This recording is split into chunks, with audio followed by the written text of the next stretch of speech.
there are things that aren't numbers in there are named. Okay?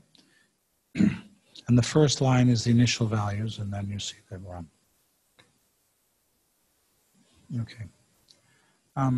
Usually, of course, we're going to want graphs.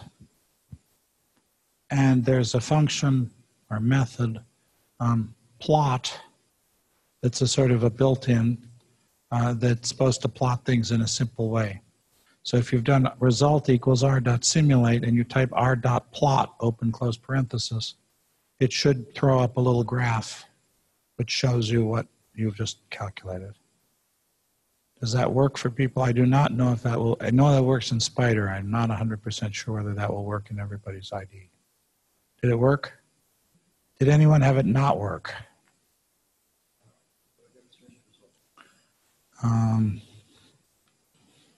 Okay, I will come back to that.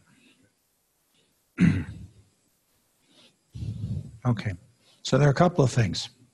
One is that this r.plot guesses what you want to plot and plots a simple plot. And it has a few configuration capabilities, but not a lot.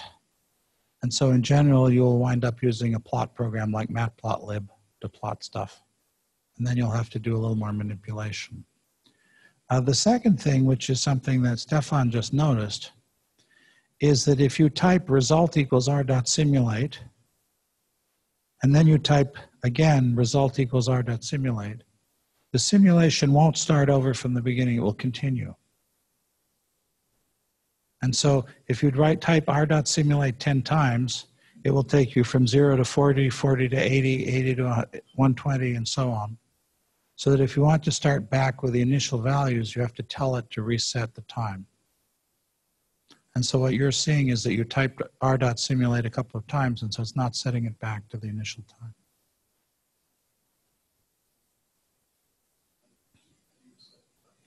time. Yeah. Actually, if you type r.reset, it should, well, actually, I don't know. You're on a PC, right? Mac, I don't know. If you're in Spider, it will give you, it'll tell you what the options are. So they're reset.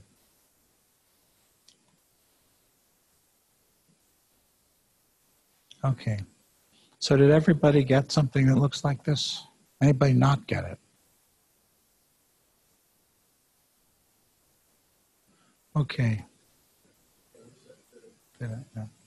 I mean, I know reset does, but there are a bunch of reset functions because you might want to reset the time but not the values, or reset the initial conditions. There are a lot of different, there's a reset all, there are a bunch of resets. So why don't we do something very simple now, which is go in and just by hand change the value of k, the rate constant. And I put your simulate now, I do 0 to 10 and do 100 time steps. That's really reasonable. So your 10 is too few, 1,000 is too many. And so try going in and changing. We start out k equals 1, make k 0.1, 0.01, 10. And just take 2 minutes and run and plot the different time series for those different values, okay? So were people able to run it for different values of k and see that the time scale changes? All right. Now, another thing that you might want to do is change the initial amounts of A and B. So what happens if you make the initial amount of A 0? So change A equals 10 to A equals 0 at the beginning. What happens? You can tell me what happens before you see it. What happens when I make the amount of A 0? There's no reaction. So the amount of B stays constant. I don't get any C. So I get that.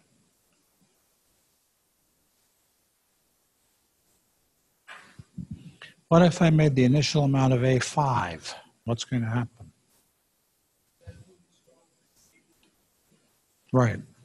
So you'll wind up, no. Suppose I start with A equal 5, B equal 10, and that's right. the reaction will occur until I've used up all of my A, at which point I'll have 5 units of B left, and I'll wind up with 5 units of C. So this is all mass conservation. So you can play with that.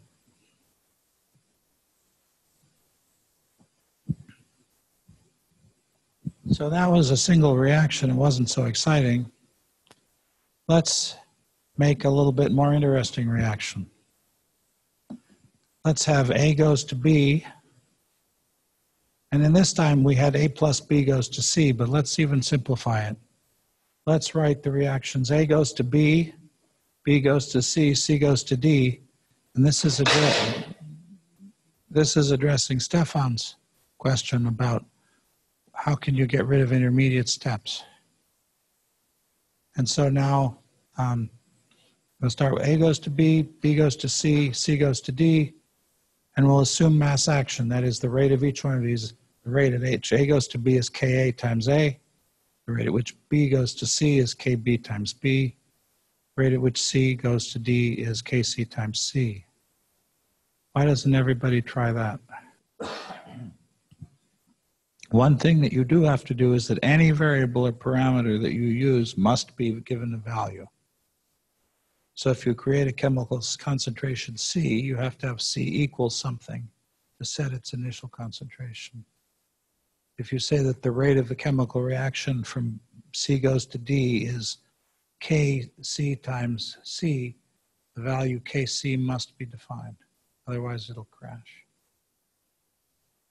There is a simple function which will be export, which will look like something to the effect of export antimony as SBML. And what you'll do if you want to use these things in CompuCell is you'll export this model as SBML, and you could pull that SBML model into CompuCell. So the disadvantage that we have at the moment is that you can't edit the subcellular reaction models inside of TWiDIT.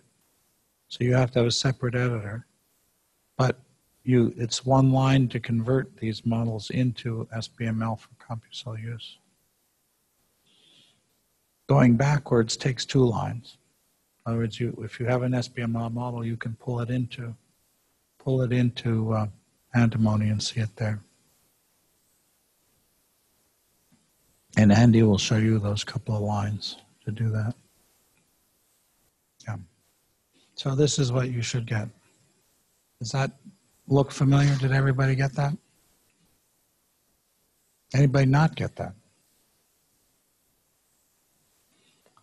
And this seems like a pretty simple reaction, but you could now ask the question, sort of interesting if I look at this. The amount of A decays exponentially in time. The amount of B comes up and then decays. The second one, so C comes up and then goes down. And notice that the maximum value of C happens later than the maximum value of B. And if I look at D, eventually all of my A, B, and C get converted to D if I wait long enough. And so the time order of which things happen and the relative concentrations here are already pretty complicated, even for this very simple set of reactions. And as I change those Ka, Kb, and Kc, I can actually get a whole series of very interesting results. This is a simple cascade reaction, simplest possible cascade reaction. And one thing that you could ask, and this comes back to Stefan's question earlier, is suppose that I wanted to have C have the time course that it does, and I didn't want to represent B explicitly. And the answer is that there is a rate law I could write that would allow me to get the behavior of C without having the intermediate B. But I have to think about that, and that's where Hill functions come from. Well, at least one, no, not where they come from. One of the ways you derive Hill functions for use is by trying to do exactly that analysis. So the next thing that you might do is the reaction we wrote was an open-ended reaction. You start out with all A, you wind up with all D. What happens if you have a cyclic reaction where we add one more reaction, which is D comes back and turns back into A? So why don't you try that?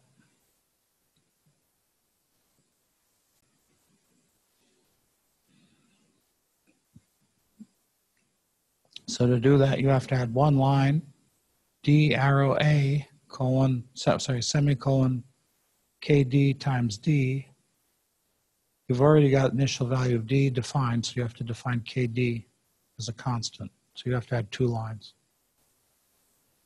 Yeah, well, actually, look at that. So in this case, I defined my rates to be the same. All Ka, Kb, Kc, Kd were all 1. And I wind up with equal amounts of all 4 species. And so having this closure makes a huge difference. In one case, I wind up with all D. In this case, I wind up with equal amounts of A, B, C, and D. There was a question before about making parameters variables in CompuCell. And Maciek's answer was that you couldn't do it, at least not easily, in SPML. You could certainly do it in Python.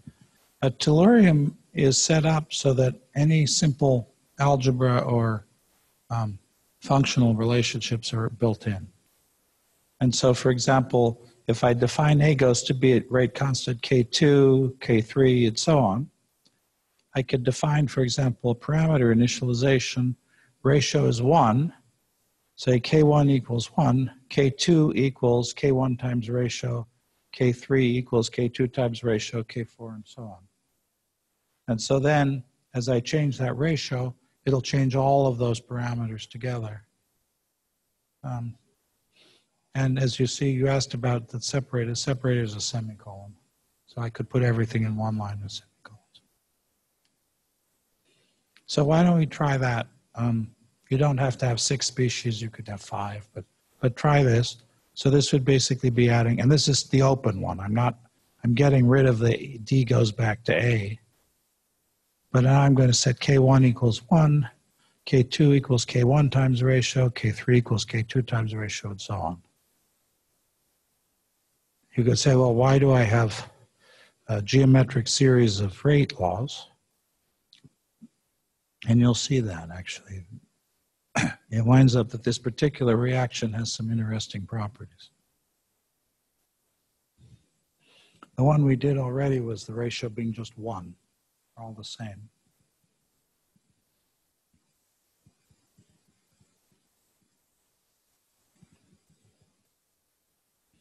And the reason I wanted to do this exercise is because very often, in fact, most of the time, there's a dirty secret when we do reaction kinetics, which is that we don't know what the rate constants are. We don't have experimental data on it.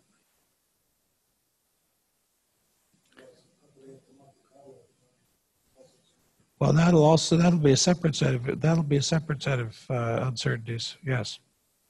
Although Giuliano will show you something about how to actually get meaning out of Monte Carlo time. But here the problem is typically we blithely write down these chemical reactions which have forward and backward rates. What we can measure in general is equilibrium constants, and that doesn't tell us anything. It tells us the ratio of the forward and backward rate, but doesn't tell us the rates. Now, if you're really careful and you're lucky and you, for example, have a radioactive label that you could track, well, then you may be able to measure the rate law. Maybe if you're doing SPR, sometimes you can measure the rate law. Sometimes if you have a fluorescent marker, you can measure a rate law. But in general, we don't know what these rates are. And so you have to develop an intuition about what reasonable values and ranges of rates will give you the behaviors you want. And that's why I think this particular example is a good exercise, because the two limited cases of this are very different. And they're interesting. And there are things you see in biology, you see both of them. Now, all of these demos are loaded online, but they're organized in subdirectories based on the lectures that would be in my class. They aren't, so you have to do a little searching. So there are a lot of, so antimony has a variety, antimony has a variety of ways of annotating things and doing things. So te.load_a parses a string. In the way I showed you the first time, we wrote the string explicitly inside of that function. I could also say string equals string value, and then say te_load_a on the variable. And so if I want to do that, here I've created a string called antimony cascade, and then I'd have to do te_load_a of antimony cascade. Line 12 is naming this model. And again, for our purposes, it's like naming the reactions. You don't have to do it. But if you wanted to reference it later on, it would be available. Since I've cut this slide deck down from a longer set of slide deck, there's some things I'm sorry that would have been in the slides that I skipped. Some things that, so you're good to point these out because essentially I was trying to focus on the things that are most important, but of course the slides may not be totally consistent. Okay. So if I said R equals 1, where all the K's are the same, this is what I get. And what you'll see is that each chemical species comes up, then goes down again. And the time at which the peak occurs is later for each species. And I can actually, relatively easily, using some of the NumPy array functions, I can actually find out what time the maximum occurs. And what's interesting is if I look at the value, the maximum value, I'll try not to touch the screen, the maximum value of A is 10, of B is 3.7, C 2.7, D 2.2, E 2, F 1.8. So the amplitude of the maximum goes down fairly slowly, more or less like 1 over n. And the time of my maximum actually goes 0, 1, 2, 3, 4, 5. So the interval between the time of my maximum is constant. And that's something that you might want to know, because if you have a biological system where you want things to happen at a fixed interval, and you trigger them off of these maxima, this allows you to have something happen in a periodic way. Well, at a fixed interval. It's not a periodic thing, but in an order, in a sequence. So the amplitude goes like 1 over n, and the time goes like n. Now, make R bigger than 1. Make that ratio bigger. So as I go down my chain, the rate constants go up rather than down. So if my R were 2, my first rate constant would be 1, the second would be 2, the third one would be 4, the fourth one would be 8, and so on. And if you set it up this way, it just changes one number. So what happened? Did it look the same?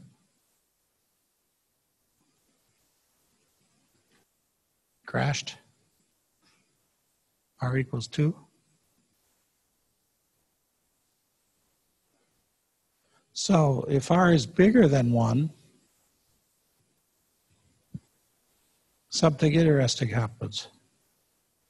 The amplitude of my successive maxima now goes down very, very rapidly. And the time at which they occur is almost simultaneous. Notice that in all of these cases, eventually all of my A gets turned into F. But the maximum of my intermediates is totally different. The time at which I have a maximum of my intermediate is different, and the amount of most I get is different. And if I have some process that depends on those amounts, that's really important biologically. Okay? Notice here, the first one, the reaction took however many, 1 time unit per step. So if I had 7 units, it took 7 time steps. Here, the reaction is essentially over after 2 time units. And the last case to try is R less than 1. Make R smaller than 1. What happens?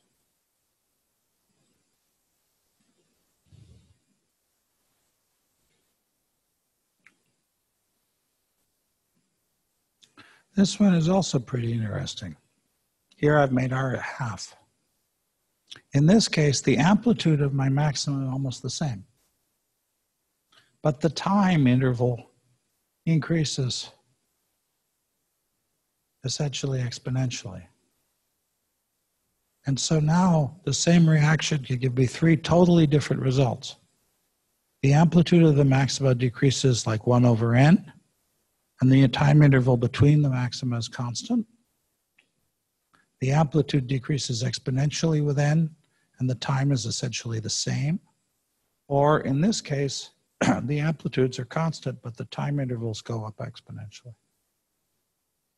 And so that gives you something, even the simplest possible cascade I could write by changing these rate constants in a very simple way, because it's just a geometric series, can give me these 3 very, very different time behaviors for my system.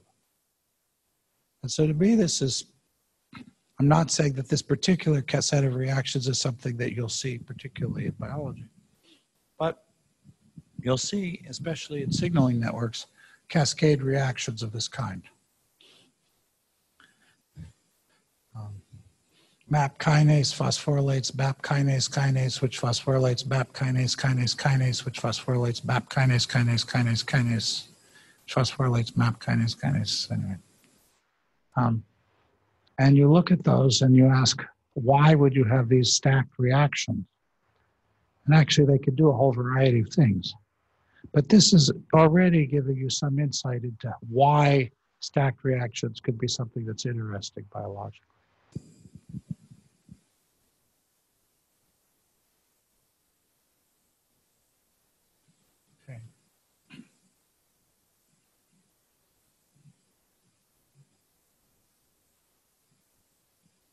It's also worth saying that actually, if I look at this value of R equals 0.1, the time of maximum stretches out exponentially. When I said R equals 2, the reaction was over after 2 time units. When I said R equals 1, the reaction took essentially as many time steps as I had elements, so 7 or 8. When I make R equal 0.1, the reaction takes millions of time units to occur, to completion. So one comment about this is when we changed that, when we changed the value of R, the time over which the reaction occurred changed a lot. And so that means in principle, when we do our R.simulate, we have to know how long we have to simulate for. And we also have to change how many time steps we're going to do, because if we simulate for 10,000 time steps and we set our number of points to be 100, it'll diverge because of the integrators. And so we do have to worry about that. And I think it's a little better now. But one issue in tellurium, in the old days at least, was that if you tried to tell it to do a lot of time steps, really a lot, you'd get memory errors. You'd crash. It would run out of memory. And so that's something to be aware of.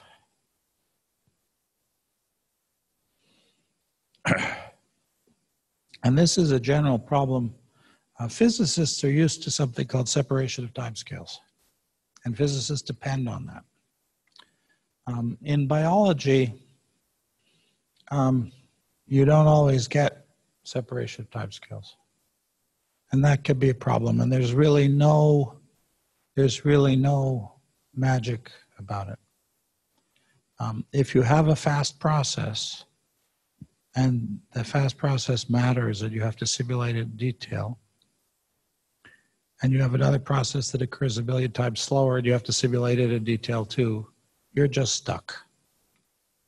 Sometimes you're lucky and you can play games by assuming that the fast process always treats the slow process as equilibrated and vice versa, which is called fast-slow separation of timescales. There's some mathematics for it. but sometimes you can't. In CompuCell, in general, we will find that one Monte Carlo step typically in a simulation represents about a minute. We will discover that there's actually a lot of flexibility about that assignment. But for a typical simulation of CompuCell, a time scale will be about a minute per Monte Carlo step. And again, because of the way Monte Carlo time works, we have the freedom to assign one Monte Carlo step to be any time we want in the real world. Once we've made that assignment, we have to pick our parameters so that things behave properly. But we're free to make that assignment modulo numerical issue, which is that if anything moves more than 1 voxel, 1/5 of a voxel per Monte Carlo step, you have problems. So if you look at the way a cell moves in your system, and your length, suppose your length scale is 2 microns per voxel. That means that nothing should move more than 1/5 of a Monte Carlo step per 1/5 of a voxel per Monte Carlo step. 2 divided by 5 would be 0.4 microns. So if nothing in your simulation moves faster than 0.4 microns per minute, then you can set a Monte Carlo step to be a minute. If nothing in your simulation moves faster than 0.04 microns per minute, you could set your time step to be 1 Monte Carlo step is 10 minutes. Because the bigger it is, the faster the simulation runs.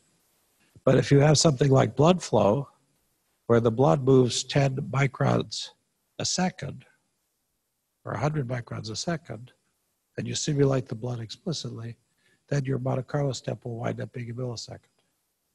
And so fundamentally, you're limited by the fastest physical movement in your system. And that's what happened. Once you've done that, as long as you respect that speed limit, you could set the Monte Carlo step to be anything you want because you could adjust parameters. Okay.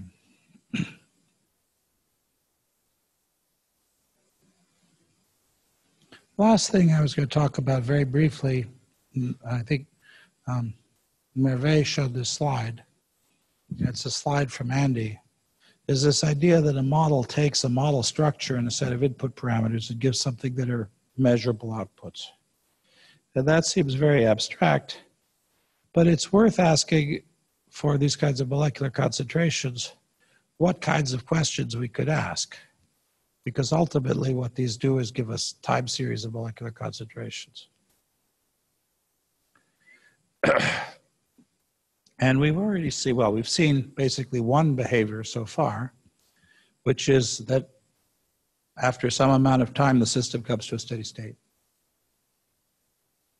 In our open system, eventually all of our A became F and everything else disappeared. In our closed system, we got equal amounts of A, B, C, D, and E. We're going to be able to write systems where we get oscillating reactions in time. We can write ones that are chaotic. In principle, we could write mathematically systems that diverge.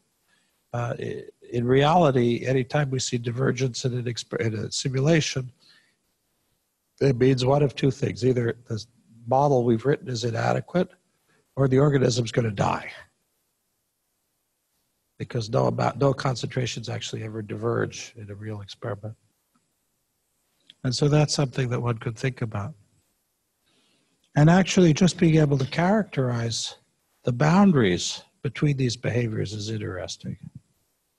And so in these kinds of models that we're going to write, we may not believe that the exact numerical concentrations are right. We may not believe that something really happens at 0.2 millimolar.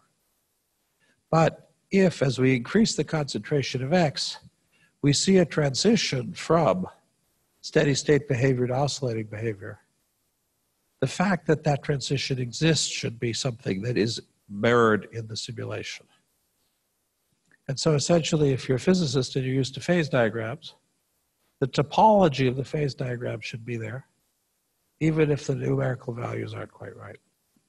And provided that your model captures the topology of the state space, then you can understand a lot from it. Because you could always remap your variables to give you the right calibration, provided the topology is right. If the topology is wrong, you can't remap. And so that's something that you should think about when you're trying to build models and asking, what can these models predict? And really what you want to know is what the state diagram is as a function of the control parameters. I've shown it as continuous control parameters, but those could equally well be hypotheses. Where if you assume that a connection is present, you get one state diagram. If you assume a connection is absent, you get a different one. And so when you're thinking about how to use these models, it's worth thinking about what you think is going to be correctly preserved, which should be the state diagrams, and what may not be right, which are the numerical values. Okay. And then I think that's where I'm going to stop now. And then we can turn it over to Furkan, who's been very patient. And a little later, I could come back and work with a little bit more detail about how to read models and write models. But at least now you can, if Furkan shows you an SBML model, Andy will show you the two lines you need to be able to pull that SBML model into antimony, and you'll be able to run that model in antimony and interpret it. Okay.